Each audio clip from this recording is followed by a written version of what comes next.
J'ai contacté la police pour aller récupérer mon argent. Si on me donnait l'argent de payer chaque matin, eh bien, depuis que je suis étudiant, on se soucie pas de ça au premier degré comme à l'époque. Franchement, il y a des dessins. Je vous dis, il y a des dessins, quand tu prends, tu t'engages. Ça peut te prendre 1 heure de temps. Le dernier a très souvent tendance à être le chouchouté par les membres de sa famille. À cause de... Je vous dis, j'avais le mal gastrique. Il y a des jours, je pleurais. Là, je vais pas le nier. Il y a des jours, j'ai fui le cours. Et bienvenue dans cette nouvelle capsule évolution sur la chaîne Drawafit Media. Ici, nous parlons entrepreneuriat, développement personnel, santé et progrès des grands entrepreneurs qui nous entourent. Si tu es nouveau sur la chaîne, n'hésite pas à t'abonner et à laisser un petit pouce bleu et à activer la cloche de notification pour ne manquer aucune de nos vidéos. Et si tu es ancien sur la chaîne, je te prie d'appliquer la formule habituelle. Depuis que j'entreprends, c'est le thème de cette nouvelle capsule. Générique.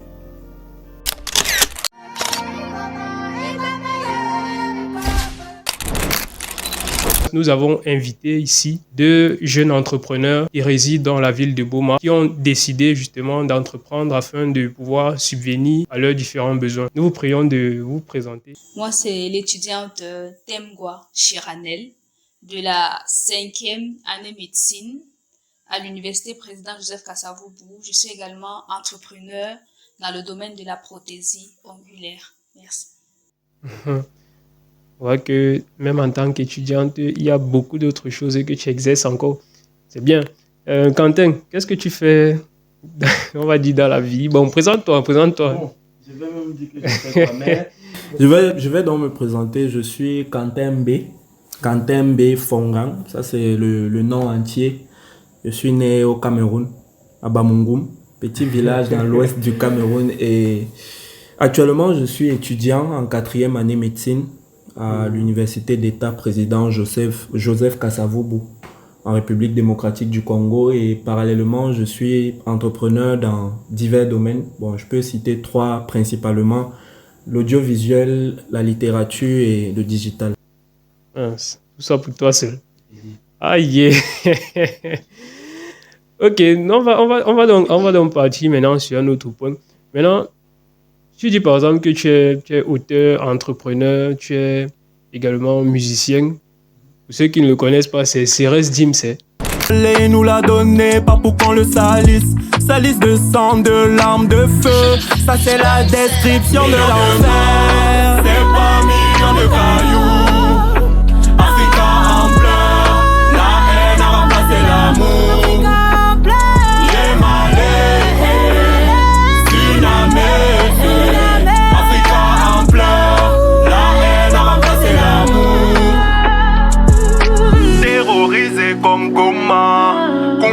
Fait Bamenda, milice tapis dans le noir. Pour agir en Benanga, yeah. C'est pour les pays d'Afrique.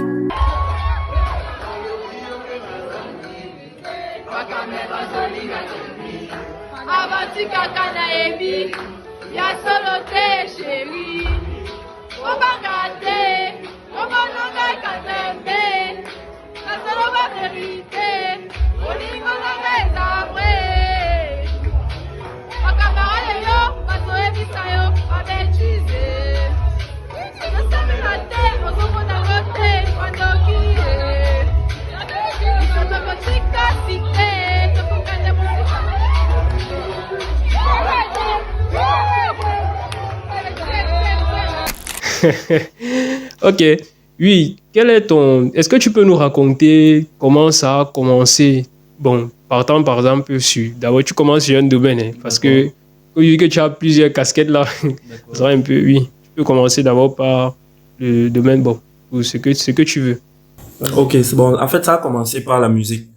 Tout a commencé par la musique. Lorsque je quitte le Nord Cameroun, notamment Garoua, pour ceux qui connaissent, j'arrive à Yaoundé et je prends goût à écrire. Bon, j'avais un ami, il s'appelait Yimga David, il dessinait des bandes dessinées et il n'était pas trop inspiré côté parole. Alors on s'associait et ensemble on produisait souvent des bandes dessinées. Par la suite, je produisais des récits. Donc, je fabriquais des récitations ou alors des petites histoires. Je m'inspirais un peu de ce qu'on avait au programme. Et puis, arrivé au secondaire, comme il y avait déjà des matières comme lecture suivie, lecture expliquée, les camarades ne trouvaient plus d'intérêt à lire mes livres et s'orientaient beaucoup plus sur les livres au programme pour pouvoir s'en sortir au cours. Du coup, heureusement, dans cette même période, j'ai été influencé musicalement par Stromae et Section d'Assaut, principalement. Et je me suis dit, pourquoi pas utiliser mes histoires, les transformer pour en faire des musiques. Et c'est comme ça que mes tout premiers titres sont en fait des histoires que j'avais déjà créées depuis le primaire. Enfant sage, pas agressif, petite et tu testes mais pas abusif. Enfant sage qui fait pas du mal à sa famille et à ses petits. Enfant sage au beau visage qui rend hommage sur son passage. Enfant doux et encore plus sage qui aimait bien aller à la plage. Enfant positif, devenu le fils fautif. Esprit créatif, mais voix assombrie. Il n'a pas la chance de dévoiler son talent quand les autres le voient et rient en se moquant. Il veut dévoiler son vécu, ça vient de l'empirène. Il vit dans un bitume, tout ça le fait aussi craindre. Ouais, cet enfant n'est sage pour rien, parce que les gens comme lui ne font rien. C'est l'histoire d'un enfant qui n'avait pas de voix. Il devait rester souvent devant son grand miroir. C'était l'enfant qui restait toujours sans voix. Faut que ça, petit enfant, malgré ça persiste. L'histoire d'un enfant qui n'avait pas de voix. Il devait rester souvent devant son grand miroir. C'était l'enfant qui restait toujours sans voix. Faut que ça, petit enfant, malgré ça persiste. Et début du secondaire que j'ai transformé en musique et par la suite j'ai pris goût aussi à l'univers musical et j'ai essayé de gravir échelon en échelon. Wow. C'est un très beau parcours. Hein. Et côté, donc tu as commencé par c'était la musique. Exactement. Exactement. Et après maintenant tu es parti à la musique. Exactement. Ok. On va aussi chanter. C'est On va aussi chanter quand? C'est facile. Facile. On fait Tu comment alors? Tu écoutes l'instrumental, tu télécharges un beat, le rythme que ça te donne dans ta tête, tu sais pas. Tu te mets seulement à Tu te mets chanter. seulement à écrire un truc qui a du sens. Uh-huh. Un peu organisé, quelques rimes si tu veux. Parce qu'un rappeur, par exemple, comme Malox, Oui. lui, parfois, en tout cas, quand tu écoutes son nouvel album, il s'en fout un peu des règles, je vais dire des règles conventionnelles du rap. Oui. Parfois, il aligne des punchlines comme ça, il n'y a même pas de rime, mais ça a du sens. Donc, la musique, c'est vraiment, chacun le fait à sa sauce, mais finalement, si tu mets du cœur, tu mets de la volonté, et tu essaies d'être clair dans le sujet que tu développes, tu peux fasciner les gens. Ok. Donc, prochainement, nous-mêmes, on va aussi s'inspirer des autres qui ont écrit, comme par exemple Quentin. On va s'inspirer et puis on va chanter. D'accord. Oui, Chiranel. Et de ton côté, quel est ton parcours? Qu'est-ce qui t'a inspiré à te lancer dans le domaine de la prothésie ongulaire, puisque c'est ce que tu fais présentement? Qu'est-ce qui t'a motivé et comment est-ce que tu t'es pris? Ça fait combien de temps que tu fais ça? Bon, pour le domaine de la prothésie ongulaire, ça fait déjà 2 ans que j'exerce, je vais dire entre guillemets, ce métier-là en parallèle. Les motivations, bon, comme j'ai toujours l'habitude de le dire, le désir d'être une personne indépendante. L'argent, ça ne fait de mal à personne. Surtout quand tu le gagnes dignement, quoi. Donc, l'argent, ça ne fait de mal à personne. Vu que c'est aussi quelque chose que je savais faire naturellement, je peux dire que c'était aussi un don. Je le faisais sur moi-même de temps en temps. Et à un moment donné, je me suis dit, il faudrait que je puisse également vendre mes services, quoi. Pour me faire aussi un peu du fric. Ça. Non, tu fais partie des femmes fortes et indépendantes. Bien sûr, FF. Ah, Ouais. Il y a même nous-mêmes, c'est bien de voir des femmes qui entreprennent. Hein. C'est bien. Et il y a quelque chose qui t'a, en dehors du fait de vouloir être une femme indépendante, est-ce qu'il y a des personnes qui t'ont inspiré? Parce que on sait généralement que il y a par exemple des personnes qui sont quand même des sources d'inspiration pour nous. Oui. Est-ce qu'il y a quelqu'un qui vous a motivé, que vous avez vu par exemple sur les réseaux ou alors même dans la famille? Est-ce qu'il y a quelqu'un qui t'a motivé? Je dirais oui. il y a quelqu'un qui m'a motivée et c'était mon oncle, le docteur Étienne Modeste, qui ne cessait de toujours envoyer des petits messages dans le groupe de famille pour encourager chaque fille ou bien chaque membre de la famille à toujours, comment je vais dire, à toujours mettre le travail en avant. Quand je dis travail, c'est quelque chose que tu te lèves un jour à entreprendre, en fait, si je peux dire comme ça. Donc, il envoyait toujours des extraits qui parlaient de l'entrepreneuriat. Il nous disait toujours, entreprendre jeune, c'est bien, donner les avantages, en fait, qu'on a à la longue lorsqu'on entreprend très tôt. Donc, c'est tous ces messages-là, jusqu'aujourd'hui, il ne cesse d'envoyer ça. Donc, c'est tous ces messages-là, tout un ensemble de ces messages qui ont fait en sorte que je me suis dit, tonton dit qu'il faut être ceci, il faut être cela, pourquoi ne pas essayer aussi? C'est vrai que la prothésie n'a rien à y voir avec la médecine. Vu qu'il y a d'autres personnes, peut-être Quentin, il est écrivain, donc il peut même écrire sur la médecine, ça concorde avec son domaine. Mais moi, je me suis dit, bon, comme c'est quelque chose que je connais, je me lance aussi à l'intérieur. Et puis, une fois lancé, j'ai essayé d'évoluer. Et aujourd'hui, le tonton m'encourage également dans ce domaine-là. Oh. C'est une... on va appeler ça comment? En fait, moi j'ai retenu une chose, je vais même pas citer beaucoup de choses, c'est que, voilà, elle a été influencée par des extraits de vidéos que son oncle envoyait, associés au message qu'il portait, notamment celui d'entreprendre. Lorsqu'elle parlait de ça, j'étais un peu en train de me souvenir de la vague de préjugés qui existe autour des entrepreneurs qui essayent de faire la propagande ou même, je sais pas si je vais dire entre guillemets, l'évangélisation sur l'entrepreneuriat. Parce qu'on a tendance à dire que il y a des charlatans sur les réseaux, il y a des personnes qui vendent du rêve, il y a des personnes qui passent le temps à mentir. Mais voilà par exemple des personnes qui ont porté le message, celui d'entreprendre. Quelqu'un dans la localité de Boma a vu ces différents messages sur les réseaux et a décidé de rendre le talent qu'elle avait rentable. Aujourd'hui, en dehors peut-être de ce que la famille envoie, si la famille envoie, elle peut produire quelque chose. Donc, c'est-à-dire, étant étudiant, même avant le boulot, elle est déjà rentable d'une manière ou d'une autre. Même si ça donne, je sais pas, $1 seulement par jour, au moins, elle est déjà rentable. Si elle commence à épargner les $1 par jour, là, en 600 jours, c'est $600, 1000 jours, c'est $1000. Elle est déjà rentable parce que le stimulus de départ, c'était ces messages sur les réseaux.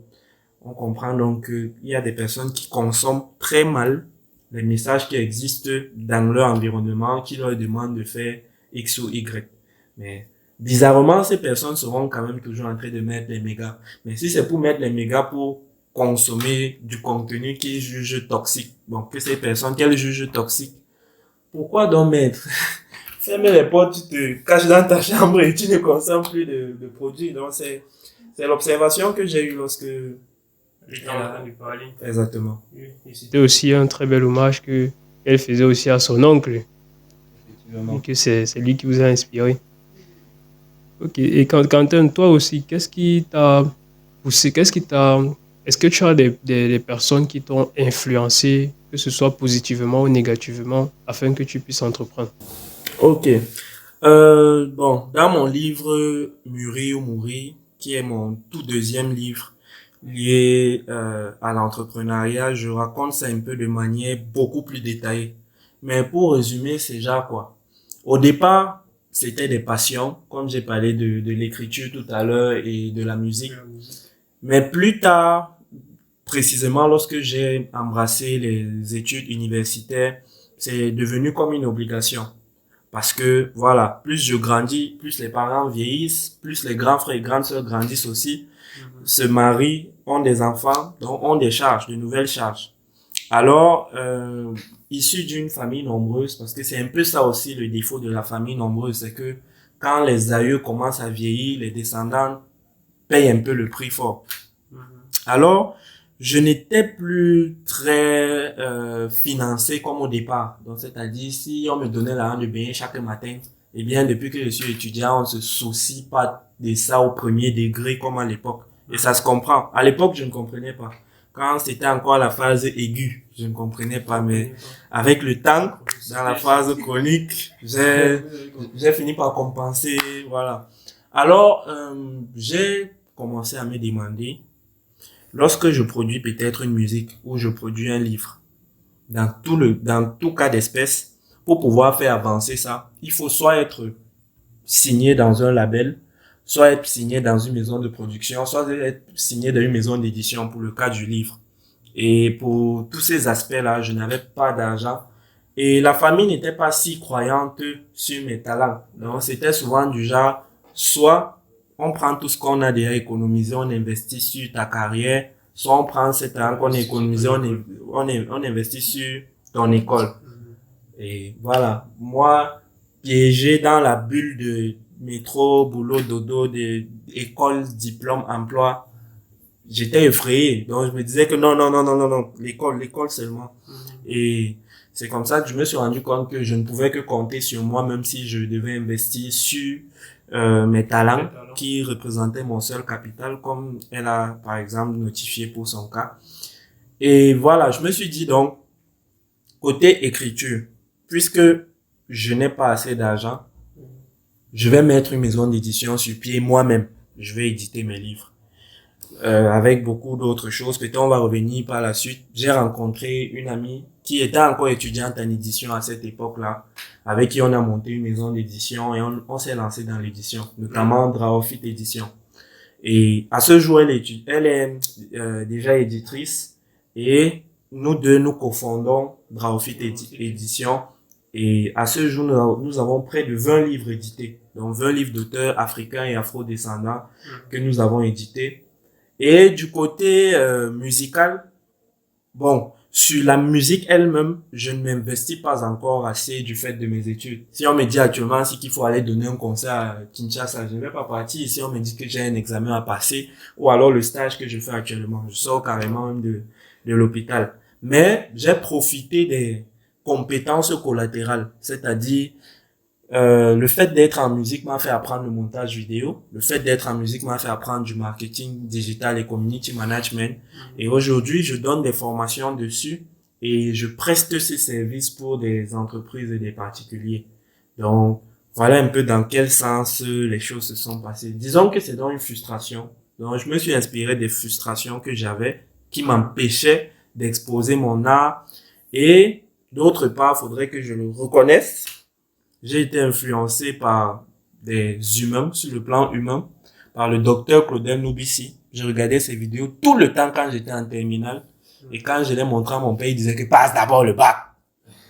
Ensuite, Ulrich Ngengal, c'était à l'époque presque son 2 places. Et par la suite, Philippe Simon et Argent Livre. Donc, Valère Bélias de Argent Livre. Voilà les... Je ne peux même pas aller plus loin. C'était les gens là. Parce que moi-même dans ma tête, quand tu poses la question, je me souviens de ce quadruplé là. C'est ça. Ils m'ont influencé positivement de par leur contenu sur les réseaux. On comprend donc que toute personne devrait quand même, avoir une certaine influence. Il y a toujours en fait une influence, qu'elle soit dans le bon sens ou dans le mauvais sens. C'est ça. Ouais. Bon, il y a un truc dont tu as évoqué tout à l'heure. Tu as parlé du fait que tu étais dernier né, tu es le dernier né de chez vous. Et que, au fur et à mesure que le temps passait, les choses on avait tendance à ne plus s'occuper de toi, à ne plus trop s'occuper de toi et tout. Maintenant, la culture dans la vie courante, d'après les propos de ce que beaucoup de personnes tiennent, c'est souvent que lorsque quelqu'un est le dernier né d'une famille, c'est vers lui que la majeure partie des charges sont... on dolote en fait. Le dernier né a très souvent tendance à être le chouchouté par les membres de sa famille. Et justement, tout le monde cotise pour lui.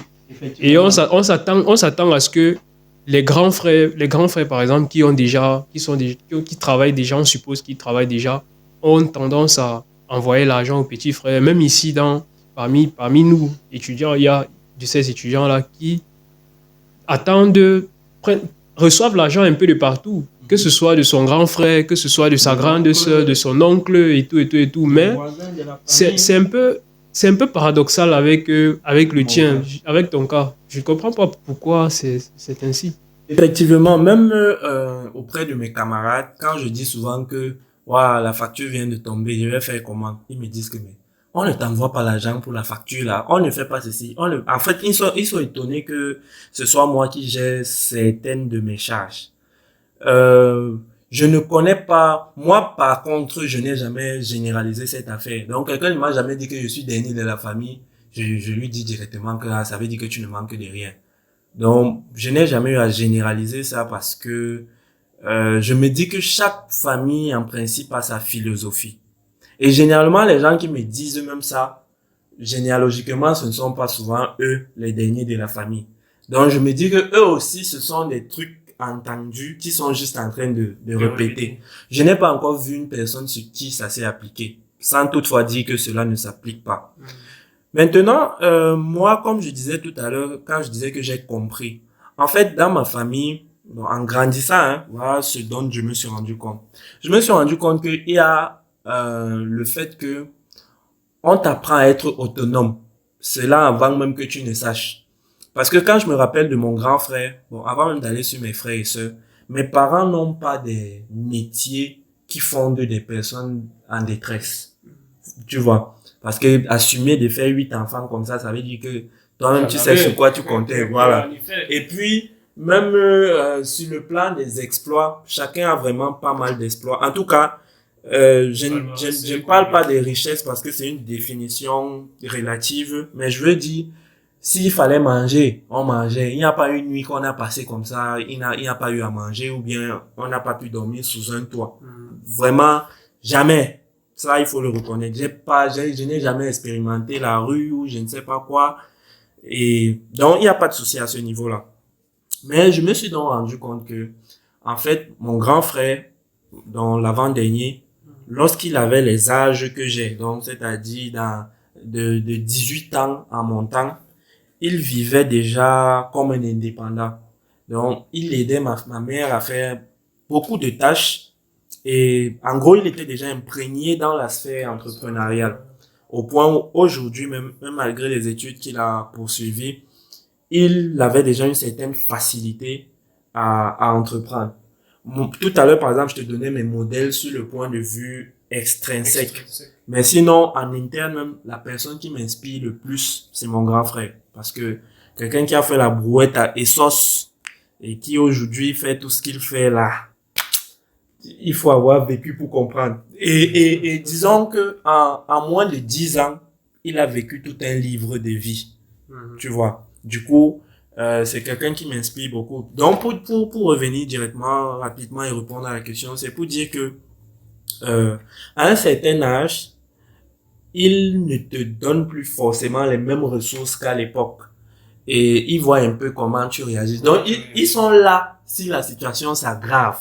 Mais ils veulent d'abord voir comment tu te comportes face. Voilà, et ils te soutiennent moralement pour supporter le coup. Tu vois. Dans le jour où ça ne va pas, tu fais un voice aux parents comme ça avec la voix presque la moyenne. Ouais. Ils te sortent un discours qui te donne un punch pas possible. Et quand tu trouves des solutions, ils accentuent, voilà, ils accentuent s'ils peuvent ajouter des moyens ou des idées ou des informations qui peuvent mieux t'aider. Donc, finalement, j'ai un peu compris que, en fait, je suis en formation. Je suis en formation et, comme j'ai dit aussi, il y a une loi qu'on ne peut pas, traverser, c'est le fait que nous soyons désormais nombreux. J'ai près d'une trentaine de nièces et de neveux. S'il faut financer tout le monde. Et ma famille applique la loi selon laquelle si chez tel frère, son enfant a un besoin, c'est le problème de toute la famille. C'est pas le problème seulement de ses parents. Voilà. Ce qui fait que, tu sais, quand on fait 100 divisé par 5, c'est mieux. Mais quand on fait encore 100 divisé par 15, le résultat est encore plus petit. Voilà. Et on départage comme ça, on s'en sort avec. Ouais. Wow. On comprend d'où vient Quentin. Voilà. Cette loi-là, la loi que tout le monde a, selon laquelle, non, quand je suis le petit, moi, je reste tranquille. Ce sont les parents qui vont me soutenir là. Ce sont les grands frères, tout le monde va s'occuper de moi, on va me chuchoter. D'autres utilisent même ces raisons-là souvent pour ne même pas entreprendre. Pour ne rien faire, Pour ne rien exactement. Il y a ceux chez qui cette loi-là marche en fait. Oui, cette loi marche sans contrainte, mais moi je ne suis pas de cette espèce-là. Mais l'avantage que j'ai, c'est que ça me rend prêt au combat en permanence. J'expérimente au quotidien d'énormes chutes et d'énormes victoires, c'est ce qui me plaît. Je prends juste un exemple. Il y a un mois, je n'avais pas de quoi me filmer, alors que mon entrée principale dépend de ma présence sur les réseaux. J'ai été victime d'une agression, on a volé mon téléphone et il m'a fallu plus d'1 mois pour pouvoir avoir un autre téléphone. Donc parfois je peux galérer à ce point, mais parfois je peux aussi jouir de ma vie. Voilà, réaliser mes rêves, acheter du nouveau matériel parce que c'est là où j'investis mon argent. Et acheter le yaourt. C'est tout. Yahoo. Le fameux yaourt. Le fameux Yahoo. Chiranel et Quentin, vous deux, tout à l'heure, vous étiez en train de... Vous avez dit tout un ensemble de choses qui est bon à entendre, en fait. Parce que on sait généralement que quand on parle, même quand on est sur les réseaux, on parle souvent d'un entrepreneur, c'est quelqu'un... Il y a des côtés, des points positifs qui font en sorte qu'il soit bon, il faut en sorte que ça lui donne un certain charisme, une certaine notoriété sur les réseaux. Sauf que même quand on parle aussi d'entrepreneur, il y a quand même un côté sombre. Un côté sombre qu'il y a beaucoup qui ne disent pas. Mais il y a aussi certaines qui osent le dire, certaines qui osent faire des posts pour faire comprendre aux jeunes que non. Ici, voilà par exemple les difficultés auxquelles moi j'ai été confronté. Voici par exemple les problèmes auxquels j'ai été confronté. Maintenant, vous avez essayé de relater votre parcours, vos sources de motivation. Maintenant, vous faites vos business. Nos auditeurs aimeraient entendre ceci. Quelles sont les difficultés que vous traversez dans vos différents business, dans vos différents secteurs d'activité? Parce que forcément, vous en rencontrez. Si vous me dites ici là que vous n'en rencontrez pas, vraiment, je crois qu'on va arrêter le podcast ici. Je vais quitter d'ici, je vais rentrer, je vais partir chez moi. Oui, Chiranel, quelles sont les difficultés que toi tu rencontres au quotidien en tant que prothésiste ongulaire? Déjà que tu es une femme et c'est souvent rare on dit souvent que les femmes sont devant les hommes. Même dans la Bible, c'est écrit que c'est l'homme qui doit travailler, c'est l'homme qui doit dominer sur la femme. Et la femme est là juste pour faire des bébés. Mais ok, oui, justement, il y a même aussi cet adage, on dit souvent que la place de la femme, c'est à la cuisine. Mais toi, tu prends les devants. Et forcément, certainement, tu rencontres des difficultés. Quelles sont les difficultés que tu éprouves au quotidien dans ton... D'accord, ok. Comme difficulté déjà, il y a la gérance de mon emploi de temps. Comme j'ai l'habitude de dire, être étudiante et être travailleur comme moi, c'est pas facile. Moi, je gère les gens faraja, face à face.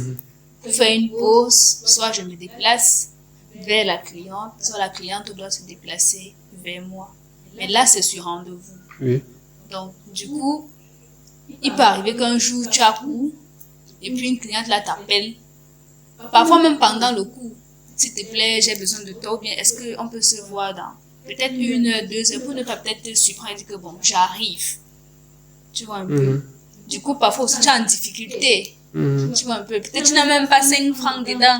Tu te dis, je fais comment? Tu essayes maintenant de raisonner. Je laisse le cours pour aller chercher d'abord l'argent, là, vu que je n'ai pas assez d'argent. Ou bien je finis d'abord le cours et puis je dis à la cliente de passer plus tard. Là, maintenant, ça va dépendre de la cliente. Si elle accepte le compromis, tu peux peut-être lui demander, je finis à 15 heures. On pourra se voir même à 15h30, le temps pour moi d'arriver à la maison. Si c'est une cliente qui est assez compréhensive, elle n'avait pas jamais besoin de ça, quoi. Elle peut accepter. Tu vois un peu maintenant, toi, tu finis ton cours. Et puis, quand tu finis, tu essayes de gérer la cliente là. Mais ça peut aussi arriver qu'elle avait besoin de ça urgemment. Si je trouve aussi que mon coût est assez important, je n'y vais pas. Je finis d'abord mon coût, après maintenant je te ferai signe. Mais là, tu paies en argent. C'est ça la vie, on va faire comment? Je pleure, mais je fais d'abord le coût. C'est vrai que 2 ou 3 fois je fuis le coût, ça ne peut pas manquer. Hein. Oui. Là, je ne vais pas le nier. Il y a des jours, j'ai fui le coût.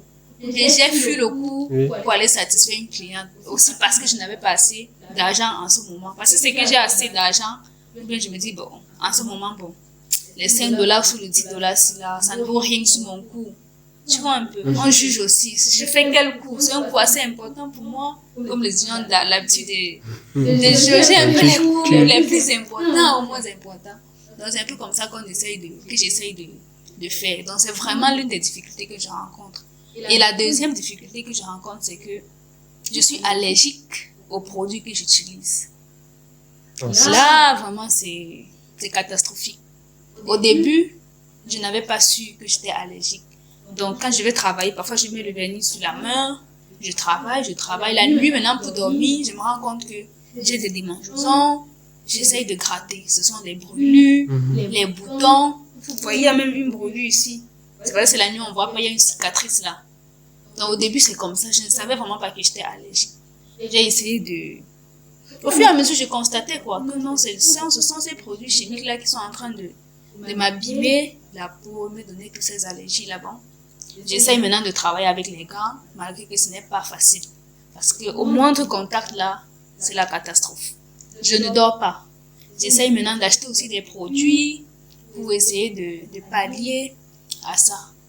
Sinon, comme difficulté, vraiment, il y a la gérance du temps et les allergies que je rencontre au quotidien face à tous ces produits-là.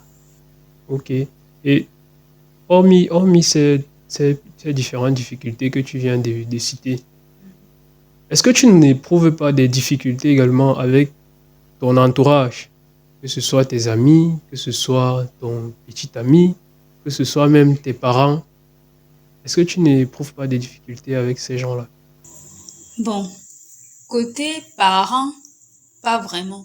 C'est vrai que parfois, quand on voit que tu travailles déjà, on ne se stresse plus. On reste là assis, on se dit, l'enfant là.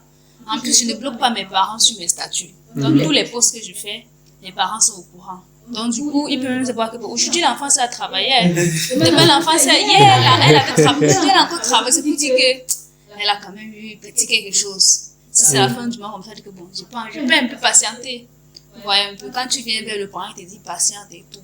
Tu n'as pas le choix. Tu patientes, tu travailles. Le petit que tu gagnes de ce côté-là, tu essayes d'amorcer tes fins du mois, essayer de réinvestir et d'économiser aussi. Parce que demain, tout peut partir. Le parent peut partir. Si tu n'avais pas fait d'économie, tu deviens zéro. Parce que sans nos parents, nous ne sommes rien. Oui, c'est un peu ça. Maintenant, du côté amis, les difficultés que je rencontre souvent, c'est la baisse des prix. Tu es mon ami, est-ce que c'est la famille, donc tu vois un peu, on fait un peu comme ça. Mais toutefois, si c'est que tu n'es pas d'accord, tu ne seras pas d'accord. Parce que c'est toi le boss en ce moment. Soit tu acceptes mes tarifs, soit tu laisses. Donc quand je fais des faveurs, c'est juste bon. Je fais parce que je le veux aussi. Tu vois un peu, c'est ça. Ok, et comment, face à tes amis, comment est-ce que tu te comportes? Est-ce que tu prends, puisque ce sont je suppose que la majeure partie de tes amis, ce sont tes promotionnaires. Maintenant, lorsque tu es en face d'eux, tu les vois comme des clients ou comme des clientes autant pour moi, ou alors tu prends ces personnes-là comme des promotionnaires ou alors comme la famille? Déjà, je vais dire qu'on ne mélange pas les sentiments et l'argent. Les sentiments et l'argent, ça ne se mélange pas. Quand tu m'écris, c'est en tant que Temsnel. Je ne suis pas Chiranel pour toi. Donc, quand Temsnel fait une faveur, c'est Temsnel, ce n'est pas Chiranel. Donc, devant mes amis, c'est Temsnel. Donc là, je pense que on comprend déjà. Donc, c'est un peu ça. Et Quentin, chez toi aussi, c'est comment? Quelles sont les difficultés que tu rencontres au quotidien? Bon, je reconnais que j'ai la chance de d'être rentable sur un domaine qui n'est pas peut-être comme j'ai fait une formation en maçonnerie et j'offre des services pour bâtir des maisons, mais c'est un domaine qui est d'abord ma passion. Ce qui fait donc que je prends du plaisir à le faire. Du coup, même les difficultés que je rencontre ne me font pas mal. Mais maintenant, je rencontre des difficultés autour de ce que je fais. Donc, j'essaie de dire que ce que je fais en lui-même, si par exemple je monte une vidéo, je ne parviens pas à mettre un effet, je n'aurais pas très mal. Si je suis en studio, je ne trouve pas l'inspiration, je n'aurais pas très mal. Tout ça est franchissable. Mais maintenant, c'est ce que je rencontre autour qui m'affecte beaucoup. Le premier problème, c'est la solitude. La solitude dans ce sens où, il y a 4 ans de cela, je suis arrivé dans une ville où ce n'était pas encore commode d'entreprendre. Bon, je vais dire, pas entreprendre peut-être dans le sens de fabriquer peut-être des yaourts et vendre, faire des chips ou ceci, cela. Entre parenthèses, chaque chose que je viens de te dire, j'ai quand même expérimenté ça. Je vais te raconter l'histoire des chips un jour. Okay. Je vais poser la graffeuse des sachets ici, là, pour parler. C'est mon trophée de guerre. C'est ma cicatrice de guerre.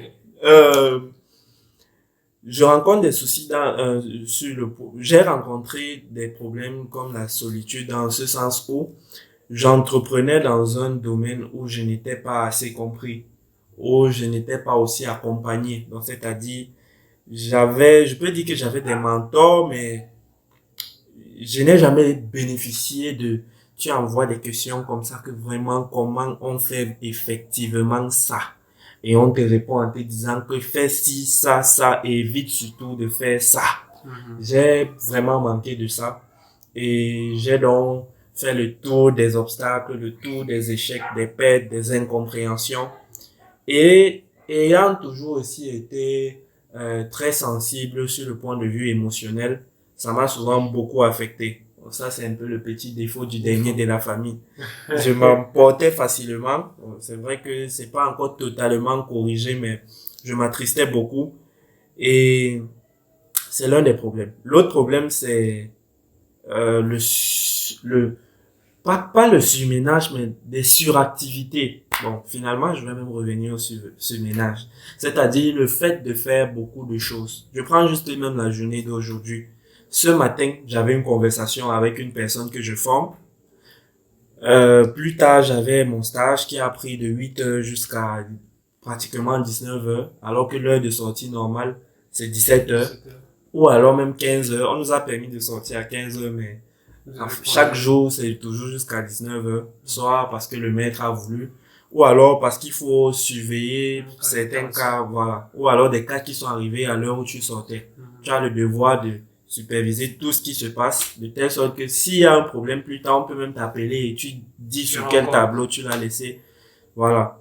Et c'est comme ça que tu rentres tard. Et là, tout de suite, il y a ce podcast. Et dès le soir, je serai en train de procéder aussi au montage. En faisant tout ça, et voilà, le lendemain, tu as un exposé à donner. Ok. En faisant toutes ces activités-là, tu peux finir par faire un burn-out. C'est-à-dire une situation pendant laquelle tu as ce surménage-là et ça te fait avoir des fatigues presque irréversibles. Donc, tu te reposes toute la journée, mais tu es fatigué. Tu lis, tu ne retiens plus. Donc, tu lis, c'est comme si ça tape le fond, ça repart dans le cahier. Tu as des pertes voilà, ça fait un ping-pong. Et tu as des pertes de mémoire. Voilà, c'est un problème qui m'arrive, disons, une fois tous les 4 à 6 mois. Et c'est très difficile à vivre. L'autre souci, c'est, je sais pas si ça a toujours à voir ça. Je sais pas aussi si c'est une dépression parce que j'ai toujours du mal à bien expliquer.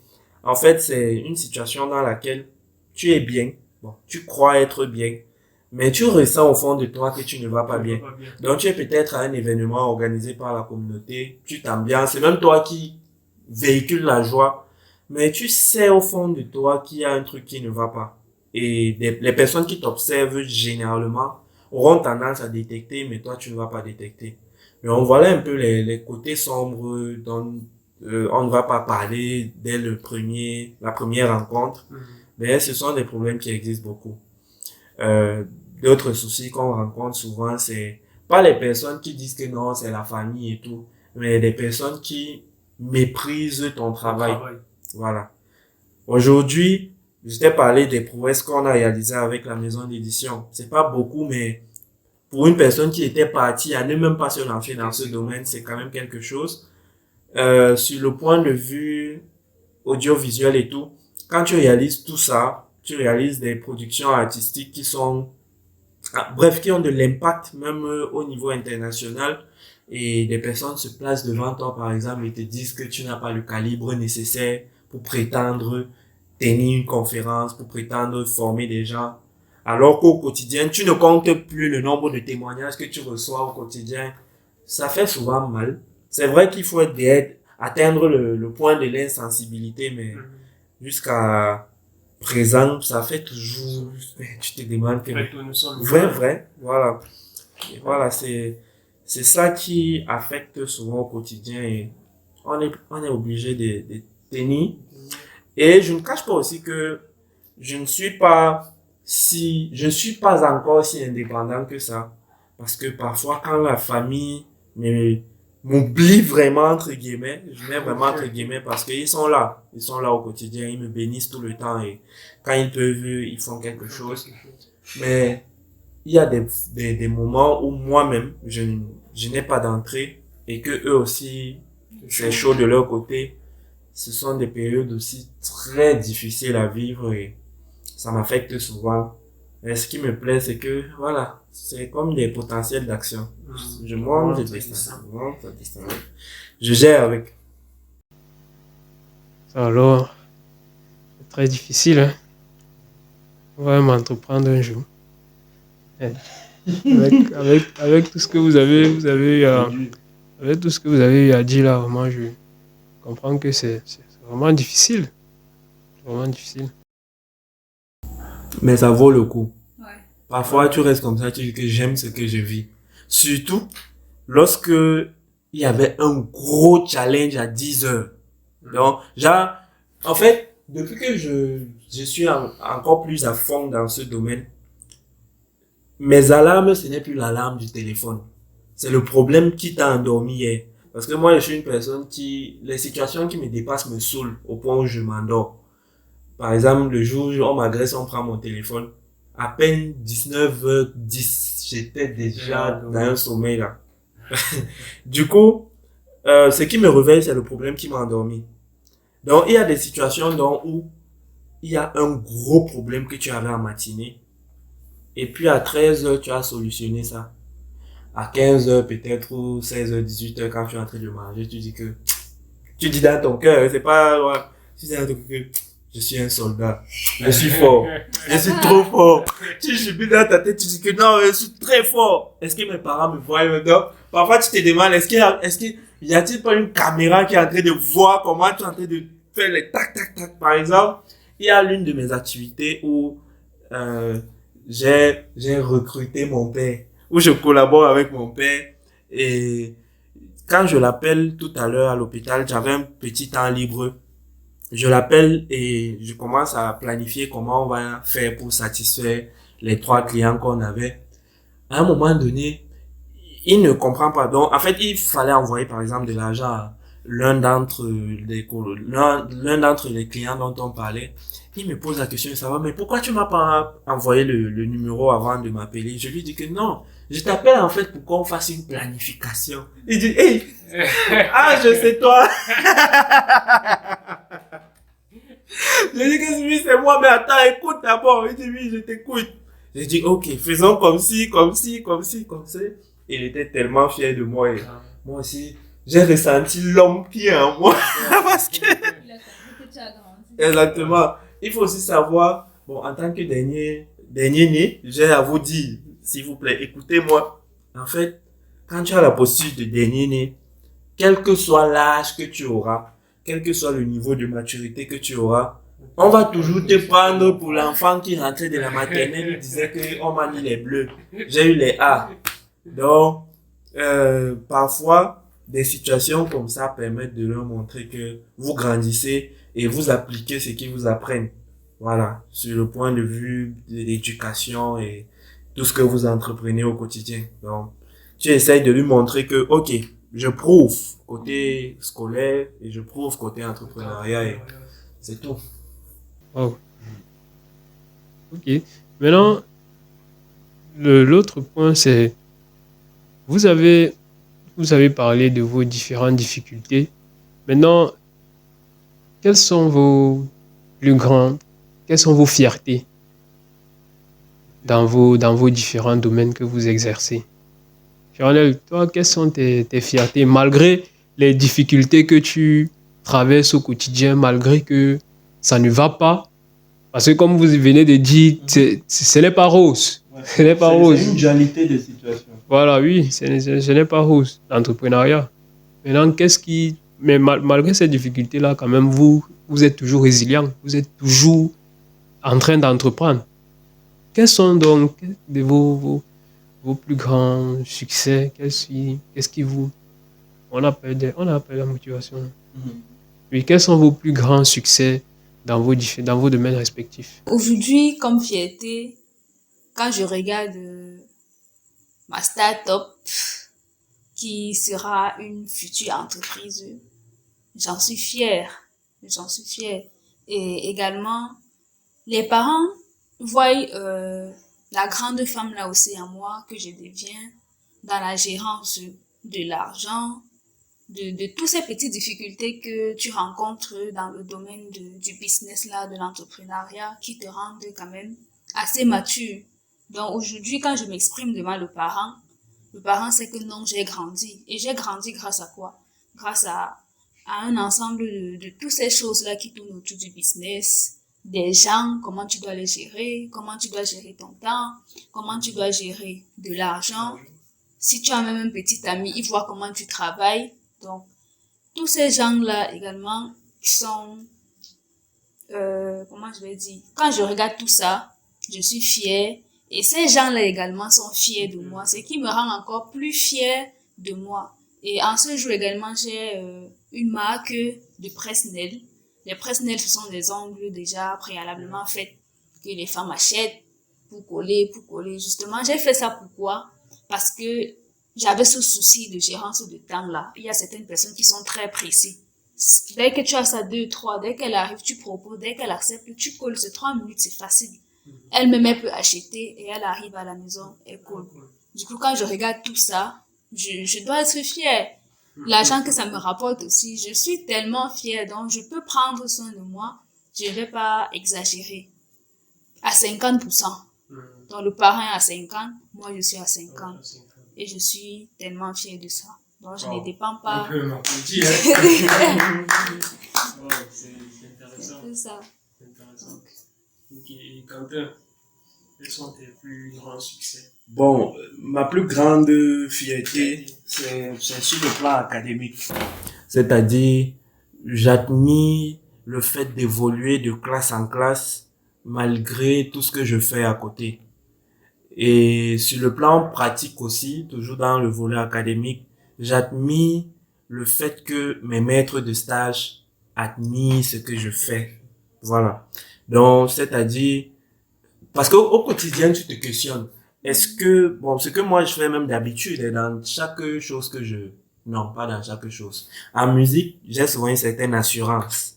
Dans beaucoup d'autres domaines, j'ai souvent une certaine assurance, mais généralement à l'école, ce que je fais pour performer, je me dis souvent que je ne peux pas. Et ce je ne peux pas là, moi encore, je me bats encore contre ce qui dit dans ma conscience que je ne peux pas pour pouvoir et montrer qu'en fait je pouvais. Et lorsqu'ils me font des témoignages positifs et des encouragements positifs, ça me galvanise beaucoup et ça me dit que je suis quelque part en train de réaliser un certain objectif dans ma vie. Parce que si, sur le plan entrepreneurial, je travaille au point où ça peut me nourrir, et qu'encore sur le plan académique, je travaille jusqu'à ce que les personnes qui ont fréquenté les mêmes classes avant moi, qui aujourd'hui ont certains rangs dans la société, apprécient ce que je fais, font mes témoignages dans ma classe, dans les classes supérieures, à l'hôpital, ça me dit que voilà, en fait, c'est un indicateur pour moi que, Succès. voilà, ça entraîne je suis sur le bon chemin. Donc, c'est une fierté inestimable. Surtout que la médecine est vraiment une grosse passion pour moi. Même si mes réseaux sociaux ne le croient pas assez, j'aime beaucoup la médecine. Et le truc, c'est que ce qui m'amène en médecine est tellement personnel. Donc, c'est-à-dire, je ressens ce besoin humanitaire, là, donc, d'aider les gens, de corriger les problèmes, surtout sur l'aspect de la santé. C'est pour ça que j'ai choisi la médecine. Et je n'en parle pas trop puisque c'est là-bas, je suis un peu égoïste. Donc, c'est-à-dire, j'ai vraiment envie de le faire. Au point où, voilà, ça reste un peu très intérieur. Mais c'est l'une de mes fiertés. L'autre fierté, c'est le fait de pouvoir inspirer aussi des gens. C'est-à-dire, au quotidien, il y a des gens qui m'écrivent souvent. Quand ils m'écrivent, ils me font le résumé depuis que j'ai même créé ma page Quentin B sur Facebook. Je dis que merde. Donc, tu restes comme ça. La personne se plaint même que pourquoi de telle période à telle période tu n'as pas posté. Tu dis que, donc, les gens voyaient même les publications là. Et c'est très intéressant. Surtout quand tu te rends compte que toi-même c'est dans ce même cas de figure. C'est aussi en suivant des gens que tu t'es aussi lancé. Donc, ce sont des grosses fiertés comme ça qui poussent à continuer et à croire en soi. Ok. Maintenant, en dehors, ça ce sont vos succès. Maintenant, à part le succès, il y a aussi quand même des échecs que chacun d'entre vous a eu à rencontrer dans ses activités. Maintenant, quels sont vos échecs malgré peut-être les efforts que vous avez fournis pour que tout puisse, par exemple, bien se passer comme vous l'avez souhaité, mais que rien, ça ne s'est pas passé comme vous l'aviez prévu. Quels sont vos différents échecs? Commence par toi, Chiranel. J'avais également une marque de vêtements en ligne. Donc, je faisais du commerce en ligne. Je vendais des vêtements, des bijoux et tout. J'ai particulièrement rencontré un des échecs dans ce domaine-là. Pourquoi? Déjà, vu que je suis au Congo, j'ai acheté des vêtements au Cameroun pour les revendre ici au Congo. Et les difficultés, les échecs que j'avais, c'était que les vêtements étaient sur commande. Que ça soit les vêtements, des chaussures, des chaînes, tout un peu ça, c'était sur commande. Du coup, quand les vêtements sont sur commande, soit le client te donne une part, vu qu'il n'a pas encore l'article, il ne peut pas te donner la totalité. Quelqu'un qui te fait assez confiance peut te donner la totalité. Mais pour la plupart, d'autres donnaient soit l'avance, pour d'autres, ils ne donnaient même pas l'avance. Ce qui fait que moi, je me retrouvais en train de mettre mon argent, d'investir mon argent dans ce commerce en ligne-là. Et après, tu te rends compte qu'il n'y a pas de retour. Quelqu'un a passé une commande, dès que ça arrive, tu signales, la personne fait 1 mois, 2 mois, 3 mois avec ton argent et c'est pas facile. Si c'est peut-être des choses comme on dit, le parent t'a pas encore envoyé l'argent, le peu que tu avais, tu as d'abord mis. Tu vis comment? Tu es comme ça, tu es dépassé. Il y a des gens qui me doivent même encore de l'argent jusqu'à aujourd'hui. Bien sûr, par rapport à ce commerce-là. Donc, Remettez son argent. non, c'est vraiment quelque chose qui m'a affaibli. Il y avait des jours même, franchement, je dis, j'avais le mal gastrique à cause je vous dis, j'avais le mal gastrique. Il y a des jours, je pleurais à cause de ces trucs comme ça. Quelqu'un te doit comme ça une énorme somme d'argent. Il a commandé, tu as parfois même, il a pris les articles et il te dit, je vais passer dans 2 jours, je vais te remettre l'argent. Parfois, tu appelles même, le numéro ne passe plus. Tu ne sais pas, tu es là. Si c'est que tu avais mis ton argent de la scolarité dans le commerce, tu es foutu. Je me rappelle même, il y a une fois, j'ai contacté la police pour aller récupérer mon argent chez une dame ici. Je vous assure. Donc là, c'est vraiment l'un des plus grands échecs que j'ai rencontrés vraiment de toute ma vie depuis que je fais le business. Parce que j'ai abandonné. Ça me faisait tellement mal à la tête que j'ai dit, je me repose d'abord. Je dois bien me concentrer pour voir les difficultés que je rencontre dans ce domaine-là pour mieux me relancer, pour ne plus à subir tout ce stress-là. Je suis déjà assez stressée dans mon quotidien comme ça pour venir rajouter encore ce stress-ci. Non, c'est vraiment trop. C'était trop. Et maintenant, dans le domaine de la prothésie, comment c'est que je suis prothésiste? Les échecs que je peux rencontrer dans ce domaine-là, c'est vrai, c'était au début, hein. Présentement, là, je suis une professionnelle, donc je ratais souvent certains poses, certains modèles. Vous voyez un peu. Parfois, quelqu'un te dit, bon, dessine le papillon. Je te dis, que je veux. Et puis, bien, dessine-moi 2 papillons. Je n'ai même jamais vu un tuto qui me montre comment je vais dessiner le papillon. Parfois, je jongle, je dis que non, le papillon, tu vois, c'est pas bien. Je connais le cœur. Je te fais plutôt le cœur. Parce que c'est comme ça. Et puis, vous voyez un peu. Et puis, ça passe. Mais Tu parles dans ton couloir. franchement, il y a des dessins. Je vous dis, il y a des dessins, quand tu prends, tu t'engages. Ça peut te prendre 1 heure de temps. Je dis bien 1 heure. Surtout si tu as appris, tu ne connais pas, tu n'as jamais fait. C'est pour ça qu'il existe des mannequins. Déjà, quand tu sais que bon, il y a tels modèles qui sont à la mode et tout, tu essaies de t'exercer un peu. Que quand la cliente va arriver, que tu ne sois pas vraiment dans cette difficulté-là. Sinon, quand tu n'as pas essayé, c'est mieux de prendre vraiment le couloir où tu connais le mieux. Il y avait une aînée, Larissa, le chef de Mwanamboka, la marque de vêtements. En fait, elle avait une armoire chez elle qui était rose, toute rose. Un jour, j'étais chez elle, sa grande sœur lui demande, mais toi, pourquoi, toi, te connaissant, tu n'as pas le profil d'une fille qui peut acheter un truc rose, tout rose et mettre à la maison. C'était genre une armoire très imposante. Quand elle raconte l'histoire de cette coloration, elle dit que, en fait, elle a fait le meuble, elle est partie chez le peintre, demander de peindre ça en bleu. Le peintre a dit que, non, c'est le rose qui peut marcher sur ça.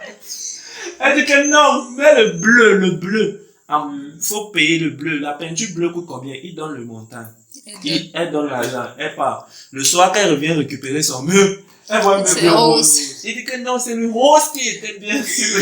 C'est un peu ça. On suppose que lui, le rose. Il a fait ce qui était lui dans sa tête. Il a réalisé sa vision. Chacun connaît son couloir. C'est ça. Pas là où ça va te dépasser. Vas-y. Non. Oui, Quentin, et de ton côté, les échecs. Les échecs. Bon, oui, que je rencontre. Bon, les échecs, sur le plan entrepreneurial, c'est souvent les accidents que je rencontre.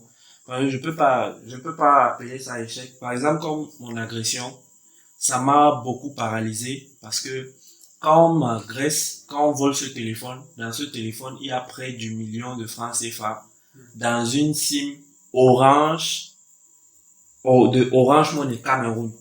Donc, c'est-à-dire, pour épargner de l'argent, j'ai fait voyager une SIM. Donc, un camarade qui était en séjour au Cameroun a acheté une SIM, fait le compte Orange Money et voilà. Voilà. Donc, comme étant ici, tu ne peux pas utiliser la SIM. Je marchais avec et quand j'avais besoin qu'on mette de l'argent dedans, je demandais à une personne qui est au Cameroun de me faire juste un dépôt. Alors, lorsque je paie la SIM, je fais la procuration que j'envoie au Cameroun pour qu'on puisse reconduire ma SIM. On dit que non, il faut que je sois là physiquement. Ou alors que je fasse signer la procuration par une mairie. Je viens ici à la mairie, je paye, on met les timbres, on envoie.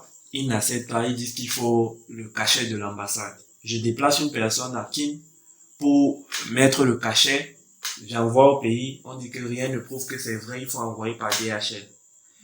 Je trouve une solution, j'envoie au Cameroun. On me dit que rien, il faut que je sois là physiquement. C'est la même agence, et c'est l'agence centrale qui... C'est la même agence qui donne la même version des faits à chaque fois. Donc la situation évolue. Et ça a duré près d'1 mois et demi. Et pour finir, j'ai pu trouver une solution. Mais tout ce temps que ça a pris, c'était des moments où les raisons pour lesquelles je devais dépenser cet argent étaient arrivées, mais je n'étais pas en mesure. C'était des dépenses très urgentes pour la vie de certaines de mes activités. Et malheureusement, j'ai failli. Donc, c'est-à-dire, au moment où il fallait faire, je n'étais pas prêt. Et j'ai raté pas mal d'opportunités qui ont quelque part fait rentrer certaines de mes activités au point zéro. Ça a été très difficile à vivre et jusqu'à aujourd'hui, je paye même encore le prix. Je paye encore les conséquences de cette situation-là. Donc, ça m'a beaucoup affecté. Et la perte du téléphone et ça. Et beaucoup plus ça même que la perte du téléphone. Mais puisque c'est même une conséquence de la perte, donc. Exactement. Et l'autre gros échec, c'était, j'ai du mal à me souvenir parce que je vis souvent des échecs qui font très mal. C'est encore, bon, moi je vais beaucoup plus revenir sur le plan émotionnel. En fait, si je suis bien mentalement et rassasié, tout ce qui arrive pour moi est surmontable. Maintenant, je ressens que quelque chose est un échec lorsque ça touche soit mon mental, soit mon état nutritionnel.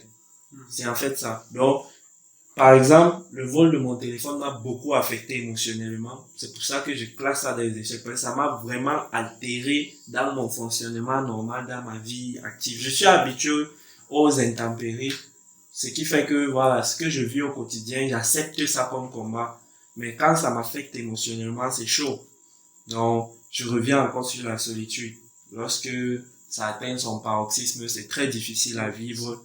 Et en gros, c'est ça. C'est ça qui m'affecte au quotidien, au point où je n'avance pas normalement. Tu es un être stoïque? Bon, par la suite, j'ai commencé à développer ce stoïcisme-là. Ça marche déjà sur beaucoup de plans, mais ça n'a pas encore, ce n'est pas encore ça. Oui, je travaille dessus, c'est-à-dire à être insensible à ce que je ne, À ce que tu ne contrôles pas. voilà, à ce que je ne contrôle pas. Et je me dis qu'avec le temps, je vais atteindre un certain niveau. C'est une étude que je mène, c'est un développement que j'essaie aussi d'appliquer sur moi. Ça marche quand même très bien en médecine. En tout cas, tu es obligé. Tu traites peut-être un patient, le lendemain, tu arrives, on te dit qu'il n'est plus là. Il a pris un chemin de non-retour. Tu dois tenir le coup. Des patients avec qui peut-être tu causais déjà bien. Voilà. Tu arrives, on te dit que tu ne le reverras plus jamais. Mais dans la sphère de la vie active, c'est pas encore ça. Ok. Voilà. Je vous ai tous deux très bien écoutés et nos auditeurs aussi vous ont très bien écouté. Maintenant, nous sommes arrivés au terme de notre podcast. Hein. C'était bien, c'était un très bel échange. Chacun a essayé de donner ses différentes prouesses. Chacun a essayé de d'élucider les différents obstacles qu'il rencontre au quotidien afin que ça puisse inspirer ceux-là qui désireraient se lancer en entrepreneuriat ou alors ceux qui sont en train d'entreprendre mais qui éprouvent des difficultés au quotidien et qui cherchent justement des personnes qui vont les pousser à entreprendre. Et c'est même ça l'objet de ce podcast Évolution qui permet à tout le monde, à tous ceux qui souhaitent entreprendre ou qui désirent entreprendre de bien vouloir d'être motivés, de leur donner un mindset qui va leur permettre de se développer sur divers plans, que ce soit le plan médical, que ce soit le plan entrepreneurial ou alors d'autres plans même qui n'ont pas trait avec ces deux domaines-là. Alors, Chiranel et Quentin, qu'est-ce que vous pouvez donner comme conseil à ceux qui nous regardent? Bon, personnellement, à tous les jeunes qui, comme nous, qui nous regardent aujourd'hui, j'aimerais leur dire d'oser, de croire en eux, croire en leurs rêves et de ne surtout pas lâcher le coup, peu importe les obstacles qu'ils auront à traverser, à rencontrer. Comme aujourd'hui, nous traversons beaucoup d'obstacles, mais nous essayons de maintenir le coup et nous avons des motivations qui nous permettent de maintenir le coup. Trouvez vos sources de motivation et tenez le coup, ça ira. Car nous sommes la jeunesse d'aujourd'hui et le futur pays de demain. Merci. Ok, merci. Quentin? Un mot pour ceux qui nous regardent, c'est